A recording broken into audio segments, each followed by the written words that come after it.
begins with the Shira concerning the Be'era Shel Miriam. Az Yashir Yisrael Sashira Zois Ali Be'er and Nula Goimer. Then, when the miracle of the well took place, we'll soon explain which miracle it's talking about. So Yidden sang this Shira, rise up well, and respond to it or sing to it, etc. The Pirush HaKosel Fi Pshutayu, the simple meaning of the pasuk is She'oz Amri Yisrael Shira Lanes Shenasa L'Rabim Adl Klal Yisrael. Then the Jewish people said Shira for the miracle that occurred to many Yidden, until not just many Yidden, but the whole Klal Yisrael, this miracle took place for them. So now the Rebbe first emphasizes the importance of saying Shira and thanking the Eibishter and acknowledging miracles that take place. Like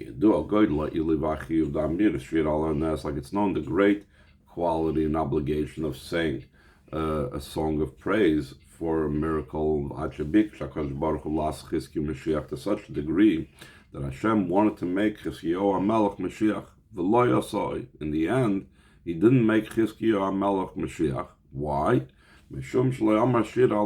Because he did not say Shira for the great miracle that happened when he was saved from Sanicherev in a miraculous manner. So here we see that Chizkiyahu was an amazingly great tzaddik to such a degree that he was going to be Mashiach, but he missed that opportunity because he didn't say Shira. So here we see the great obligation of saying Shira. So now going back to our story about the Shira that was said, Pirush Rashi, both Rashi's explanation and also Midrash Mechazal in the pasuk, Mevur, it's explained, it wasn't that we were singing Shira for the fact that a rock was giving out water, that Eden had water in the midbar through the well of Miriam. How come? Why not? Why did they have to add some other story, as we'll soon explain, what they were singing Shira about? The well started giving water, the rock of Miriam started giving water at the beginning of the 40 years when the Eden went out into the wilderness. They right away needed water.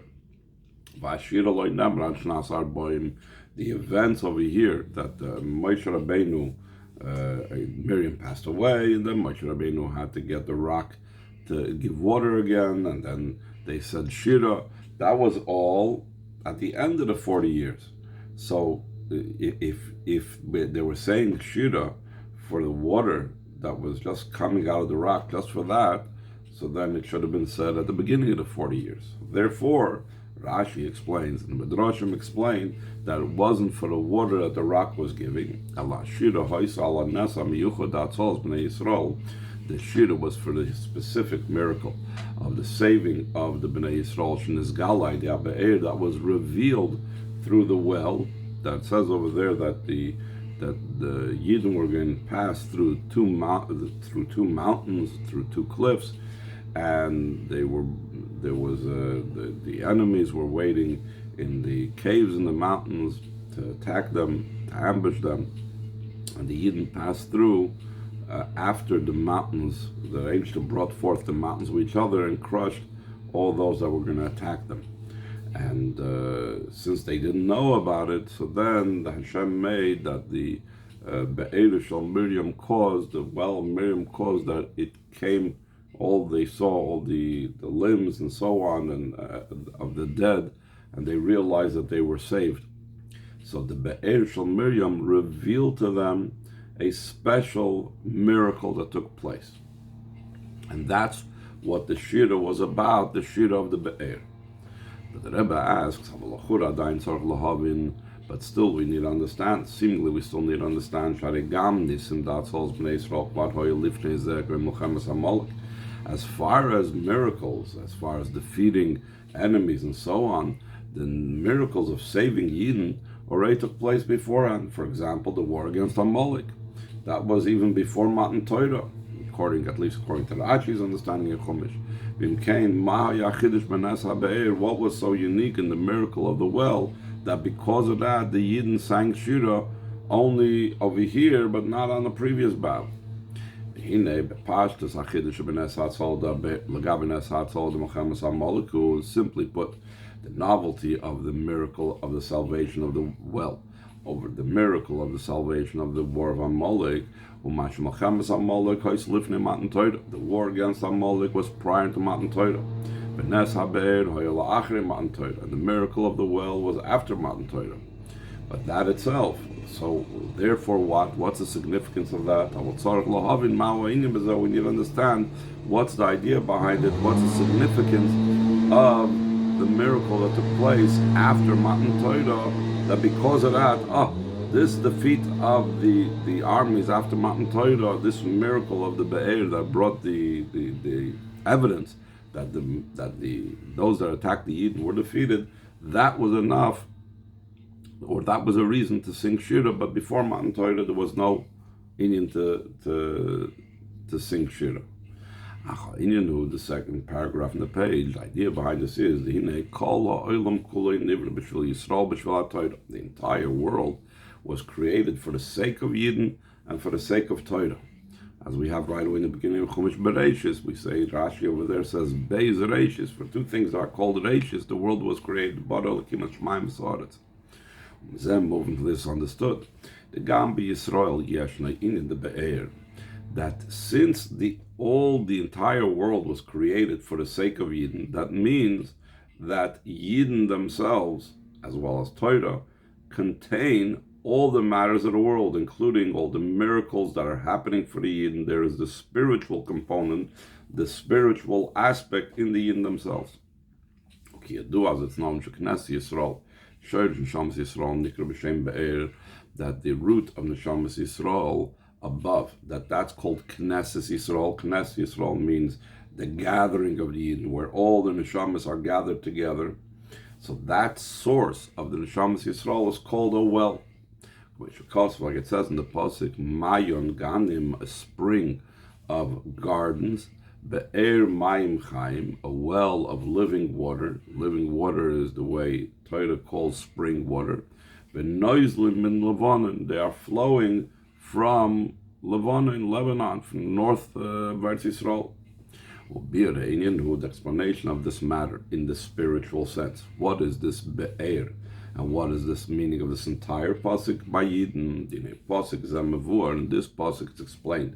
Say that Ha'ishtalshlus to Neshamas Yisrael, the chain order descent of the Neshamas of Yidden. The Betchila Nimshachas HaNeshamas B'chinas Mayin Ganim. Initially, the Neshamas comes down in a way of a spring of gardens. The Ganim Koyal, Ganei Na'elyim, Ganei Natachten. The gardens are referring to the upper level of Gan Eden and the lower level of Gan Eden. As it's known, Gan Eden, in specifics and details, there's really unlimited levels in Gan Eden. In general, they're divided into the two categories of the upper Gan Eden and the lower Gan Eden. So when it says Ganim in the plural, that's the spring of gardens, it's going on the multiple level of Gan Eden, specifically the higher and lower level of Gan Eden. So what does it mean? We're talking about where the Neshamas are coming from. The Neshamas initially, Gan Eden. The Neshama is in Gan Eden, like it says. I swear by Havaya, the God of Yisrael, that I stood before him. What state did the Neshama stand before Hashem, more so than, let's say, the way the Neshama exists all the time? It's talking about the Neshama, the way it's in Gan Eden. There it's considered like in the presence of Hashem. Over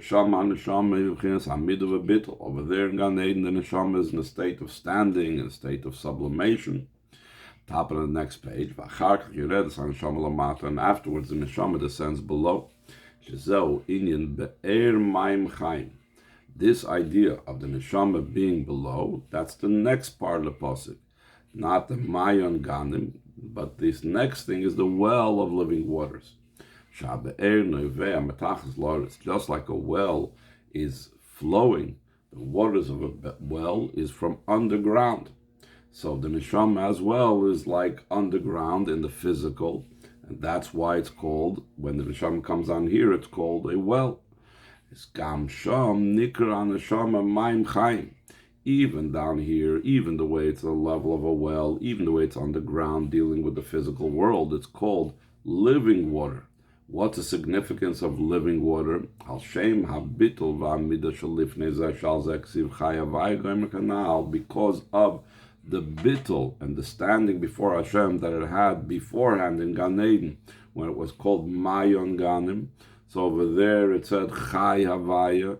So just like over there it was in a level of Chai Havaya, so too the neshama is down here. Even though it's underground, even though it's in the physical, it's called Mayim Chaim. It's a well of living water because of what it retained of Gan Eden down here below, what it retained from its state that was in Gan Eden down here below. But the Rebbe adds another thing. One could think that it's only a descent. First it started off Mayan Ganim. First it was a well, it was a spring of the gardens in Gan Eden. And then it came down to be a well on the ground. But he says, but only through its descent down here below, so it's affected in it a greater advantage in quality. What is that greater advantage? In the Onuimlim we say, Neshama you placed in me is pure. You created her, and then so on. You formed her, you blew her into me. Before the descent of Neshama into this world, that by descending into this world, it becomes and turns into a metzias of an entity that is separate from Hashem. In the worlds of Bri Yitzir Asiyah, as we say in the Lashon and in the davening, Barasi Yitzart and Afachta, you created her, you formed her, you blew her into me. So the fact that it's a creation and so on, that means the metzias yesh. But before it was in a state of metzias yesh in the worlds of Bia, it's in a state where it is pure. What is the level of pure going on? In the world of Atzilus, that there's no bad whatsoever. That's why we use the term pure. There's nothing negative, no yesh, no nivra. It's all alakus. Like we have the pasuk about Atzilus, like gur chara, no bad shall dwell over there. Amnam ksiv, yet it says in the pasuk, v'nahar yotzim Eden, concerning the physical Gan Eden, and this is going to be spiritually as well, that a river goes out of Eden. Lahashke Sagan, to irrigate the garden. Misham Yiparit, and from there it separates Vahayolar, or divides and separates Vahayolar Barashim. It became into the four heads of different rivers that he enumerates over there in Chumash Bereshis. The operative word over here is Misham Yiparit. Though it starts off on a high level, afterwards it goes into a level where it's nifrad, where it's separated from Hashem, where it's already a yesh and metzias. In a similar vein, it's concerning the neshama. That afterwards it descends below to a level that from there it will separate. Until it's possible, it could be that the living water will be in a way that the what's dripping in should be over the flowing. There is a halacha in mikvahs that a body of water that is a spring can be flowing. A spring that is flowing is kosher to be tvila in. A body of water that comes from noitfim, from rain, so then that cannot be flowing. That has to be like gathered like in a type of mikveh, and therefore there's all types of questions. If a person toivels in a lake that was fed by a spring, what was the main amount of water in there? That if there's more, let's say, rainwater in a lake that's flowing or in a river that's flowing over the flowing water from the wellspring, so then it's not a kosher mikveh. But getting back to our topic, the whole idea is that the neshama is in a way that it is zoichlin, that it's a mayon, and we don't want that foreign waters, that what's raining in from somewhere else that's not part of the mayon, should overwhelm that. So the neshama, even though it starts off in a state of tahira, and in Gan Eden it's in a way of a spring. Now it comes down here in a way of a be'er, of a well, because underground it's dealing with earthiness, and it could be so far that there could be more like other waters over the waters of neshama, meaning it can be other overwhelming things that are like trying to overtake the neshama's essential state. So we're saying v'zeu inyan habe'er, that idea of the neshama descending down here into the world, despite the fact that there are all these other things that are like could interfere with the neshama. So that's the idea of a well. Shenasa dafkim. It happens specifically. It says through the water, passing through underground veins or channels, and burst through the earth. Specifically through this, they become clear water and sweet water. They might come from, let's say, an ocean where they are salty, or they might come from some other source that may be polluted. But by going through these underground channels and veins, this clarifies and purifies the water that makes them drinkable. And not only that, but spiritually as well. It elevates the water to a greater level, until the water, that is the spring water, now could make a person tahir from all the impurities, because you could use that for a mikveh. And even concerning the most severe impurity, meaning the impurity of coming in contact with a dead body. So we know we need to have, like we'll soon mention it, you need to have the ashes of the paraduma, this week's parsha, mixed with spring water, living water, mayim chayim. So again, the process of going underground makes and ensures that the water is pure enough and good enough to even be matired from the worst tumah. So the Rebbe is going to explain a little bit more. What's it mean, the worst tumah? What's the most severe tumah? Shalzeh Amar Azal, concerning this, the Chazal said, I'll call Dover v'Dover, Shahaya Omer HaKadosh Baruch Hu Moshe, on every matter that Hashem told Moshe Rabbeinu that involved a certain level of impurity. So Omer Loi Tumasi v'Tarasi, Hashem told him how the person becomes tamei, and then he says how he becomes tahir. So, for example, when it talks about a woman gave birth, each kisasriya v'yolda zachar, and then she's tamei X amount of days, and then she has to do such and such to become tahir. Mitzayda talks about, such and such a thing makes the person a mitzayda, and then this is the process that you have to be taras a mitzayda. But Kivun Shegiel the Parshas Emer al Koyanim, when it came to the Parsha of Emer al Koyanim, where over there it talks about the contact with a corpse, with a dead body. So he says, Amr loy Moshe, so Moshe told Hashem, Rebbeinu Shalom, Master of the universe, in Nit Mazeh, if a person did become Tommy, it says you shouldn't become Tommy with a dead body. What happens if the person did become Tommy? How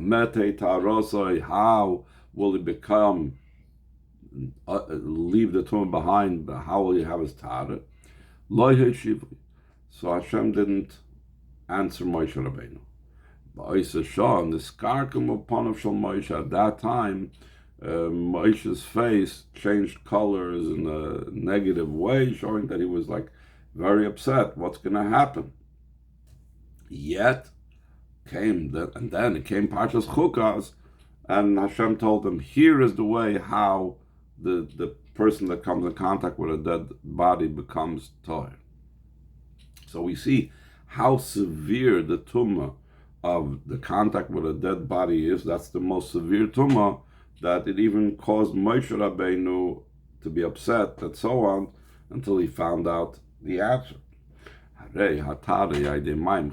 So this type of most severe tumah the tumah of contact with a dead body.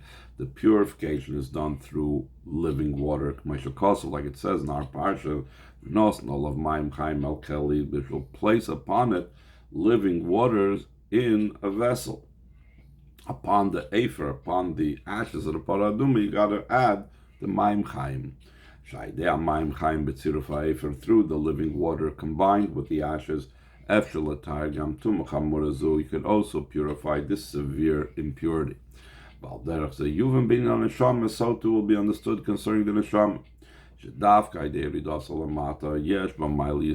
Only through its descent down and below, it has a great advantage, a great quality. That's the idea of the be'er, the well.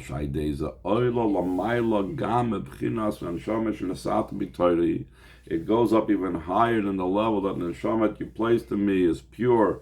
In other words, even before Barasi Yitzart, even before it became a yesh, even before the negative, Lamaila Mayin Ganim, higher even than the level of the spring of the gardens. Because, and this is expressed in the fact of the, just like the Maim Chaim could release the impurity of the worst impurity, is the same thing the neshama, by being down here, can accomplish the greatest things as well. But the question is, how can you go any higher than it originally came from? In the second paragraph on the page, seemingly we need to understand. Yes, but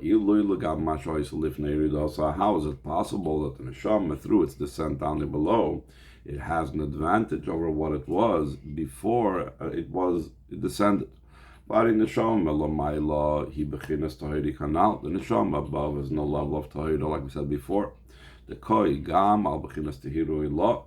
It refers also to the supernal brightness. Tahiru could also mean like the taras hashemayim, the brilliance and brightness of the heavens, which in Chassidus tahiru ilah can go on the oir and saf lifnei tzimtzum. So when we say neshama shnesat b'tahiri, even though before we said it goes on the world of Atzilus, really, Tahiri can go all the way to the Oyer Sof Lifnei Tzimtzum. So you're saying that the Neshama originally began in the Oyer Sof Lifnei Tzimtzum and Tahiri law, but by descending down here, by going down to the well of living waters, then it's even higher than what it was up there, even in Oyer Sof Lifnei Tzimtzum. Not only that, Chazal said that the thought of the Eden preceded everything, which means that any level you want to talk about in Seder Ishtalshlus followed the thought of the Eden. So it means Eden preceded every single level. So how is it possible if the Eden, before they came down the Neshama down here, so how could they go even higher than what they were before? How could there be an elevation in the matter only through its descent down here below? But the idea behind this is the ultimate purpose of the creation of the entire chain order of descent. Hashem desired to have a home down here below. The Inyan this home is only affected below down here in this low world, and there's nothing beneath it. Like it's explained in the Hemshech of the Friedrich Rebbe's yard site. Concerning I've come to my garden, to my special place, the place of delight, the main Shechina was down here below. The main intention and purpose is down here below, like it says at the beginning of creation, that